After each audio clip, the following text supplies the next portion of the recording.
জামালপুরের মাদারগঞ্জ উপজেলায় ফায়ার সার্ভিসের মোড় হতে জুনাইল বাজার ভায়া সড়কের জুনাইল মিথ্যাবাড়ির একটু সামনে প্রধান সড়কের এমন বেহাল দশা। সামান্য বৃষ্টিতে সড়ক জুড়ে তৈরি হয়েছে কাদা পানি ও বড় বড় গর্ত এবং ভয়াবহ খানাখন্দ।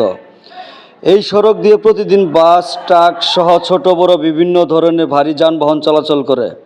কিন্তু বর্তমানে সড়কের পরিস্থিতি এতটাই খারাপ যে স্বাভাবিকভাবে চলাচল করা কঠিন হয়ে পড়েছে।